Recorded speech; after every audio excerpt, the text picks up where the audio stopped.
Hi, and welcome back. Before I start the video, I just mentioned that I have listened to your feedback.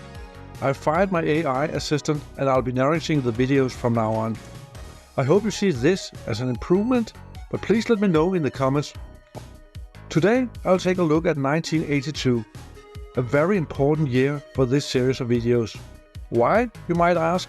Well, it was the year that the VIC-40, or as we know it, the Commodore 64, was first shown at CES in Las Vegas and later released from sale.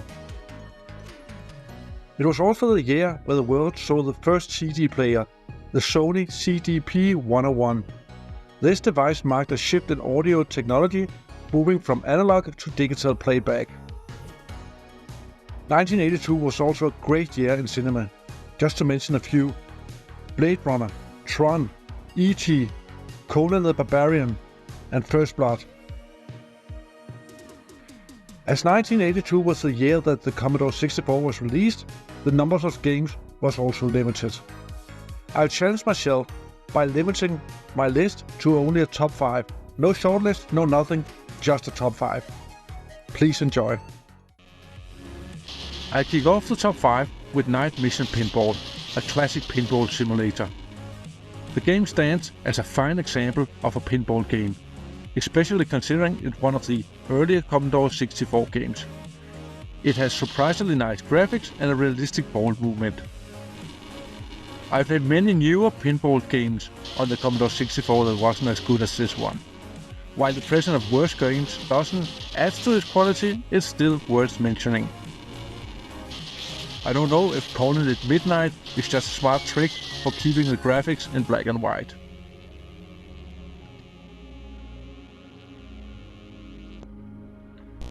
Next on the list, at the 4th spot, is Omega Race, an early arcade conversion.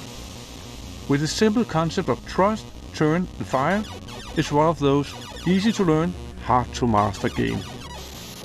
You control a spaceship that must eliminate all the enemies on each level, and as you progress, the enemies become more and more challenging.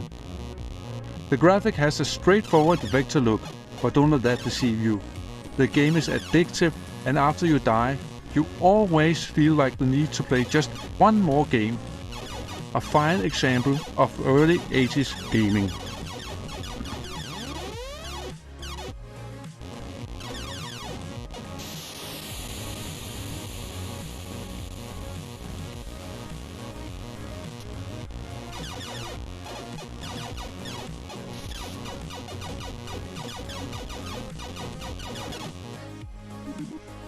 Alright, we are already in the top 3, but okay, as we are only covering a top 5 here, it's kind of easy, but still. Serpentine is one of the many Pac-Man clones that was made around that time, and this one stands out as one of the better ones. The game can easily be described as a mix between the original Pac-Man and Snake. Players control a snake in a Pac-Man looking maze, where the goal is to avoid being eaten by other snakes, unless you eat the tasty frog and gain the ability to eat the other snakes.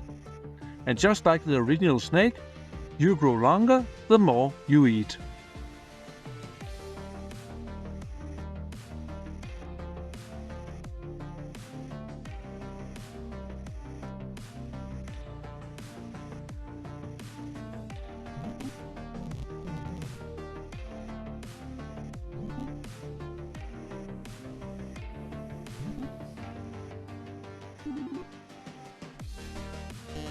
The second best game from 1982, at least for me, is Le Mans. A classic racing game seen from a top-down bird-eye perspective.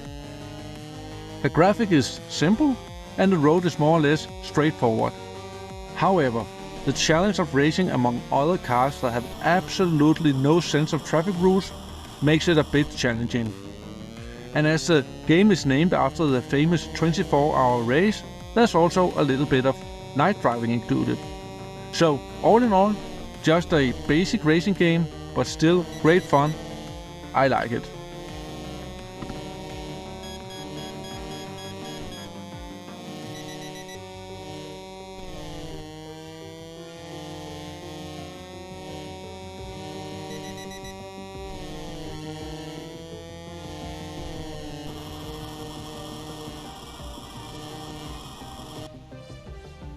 And here it is, the number 1 game on my top 5 Commodore 64 games from 1982. Fort Apocalypse. Piloting a helicopter, you must rescue prisoners of war by navigating through a complex and heavily fortified enemy fort, fighting enemies and shooting your way through the walls. The game has an impressive graphics and gameplay for its time. I would say a standout title of the early era of home computing gaming and my personal favorite.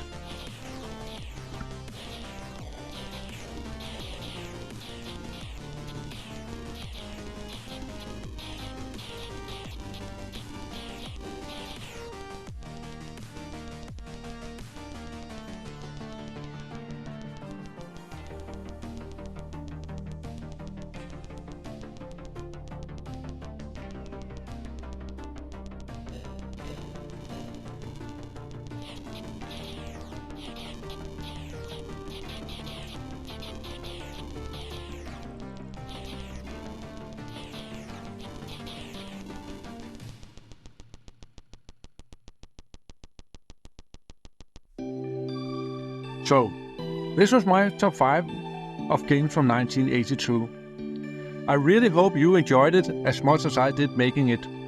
Please share your thoughts in the comments. Did I nail it? Or is there any games that I forgot? And as always, see you in the next one.